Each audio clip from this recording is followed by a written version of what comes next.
Lecture du livre de la Genèse. Sarah vécut 127 ans. Elle mourut à Kiryat-Arba, c'est-à-dire à Hébron, dans le pays de Canaan. Abraham s'y rendit pour le deuil et les lamentations. Puis il laissa le corps pour aller parler aux Hittites qui habitaient le pays. « Je ne suis qu'un immigré, un hôte parmi vous.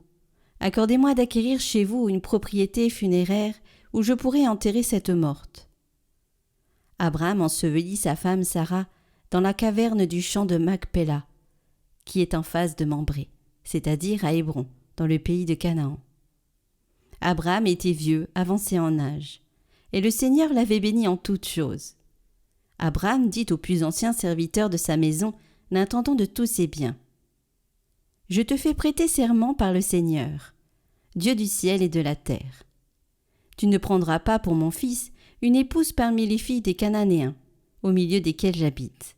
Mais tu iras dans mon pays, dans ma parenté, chercher une épouse pour mon fils Isaac. » Le serviteur lui demanda: « Et si cette femme ne consent pas à me suivre pour venir ici, devrais-je alors amener ton fils dans le pays d'où tu es sorti ?»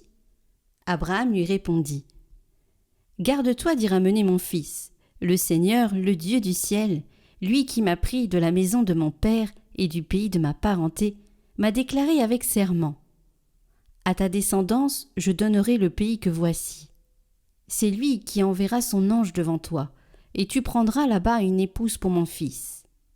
Si cette femme ne consent pas à te suivre, tu seras dégagé du serment que je t'impose. Mais, en tout cas, tu n'y ramèneras pas mon fils. » Un jour, Isaac s'en revenait du puits de Laï-Roaï.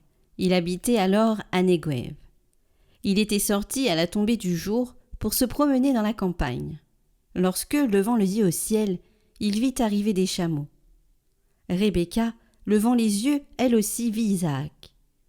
Elle sauta à bas de son chameau et dit au serviteur: « Quel est cet homme qui vient dans la campagne à notre rencontre ?» Le serviteur répondit: « C'est mon maître. » Alors elle prit son voile et s'en couvrit. Le serviteur raconta à Isaac tout ce qu'il avait fait. Isaac introduisit Rebecca dans la tente de sa mère Sarah. Il l'épousa.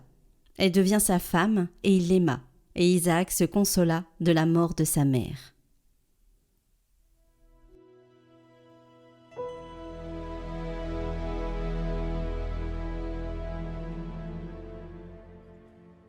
Rendez grâce au Seigneur, il est bon.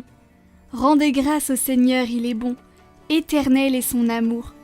Qui dira les hauts faits du Seigneur? Qui célébrera ses louanges? Heureux qui pratique la justice, qui observe le droit en tout temps. Souviens-toi de moi, Seigneur, dans ta bienveillance pour ton peuple. Toi qui le sauves, visite-moi, que je voie le bonheur de tes élus, que j'aie part à la joie de ton peuple, à la fierté de ton héritage.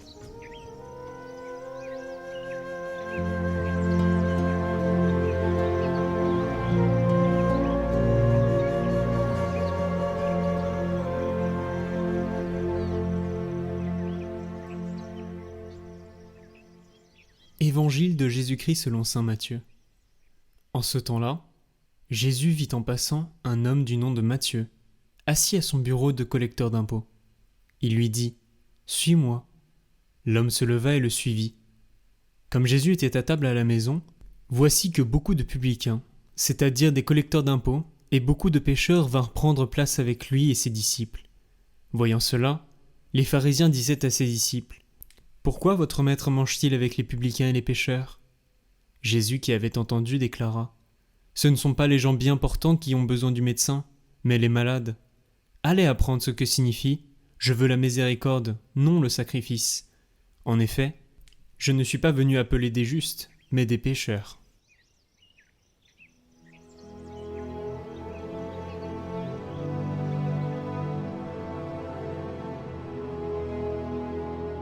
Et cet homme assis au banc des impôts, d'abord Jésus le regarde, et cet homme ressent quelque chose de nouveau, quelque chose qu'il ne connaissait pas.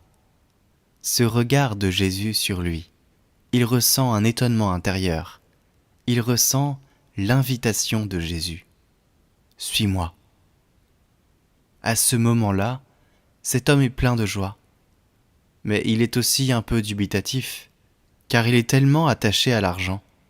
Il n'a fallu qu'un instant que nous savons comment le Caravage a pu exprimer. Cet homme qui regardait, mais aussi de ses mains prenait l'argent. Qu'un instant où Matthieu dit oui, il laisse tout et part avec le Seigneur. C'est le moment de la miséricorde reçue et acceptée. Oui, je vais avec toi. C'est le premier moment de la rencontre, une expérience spirituelle profonde.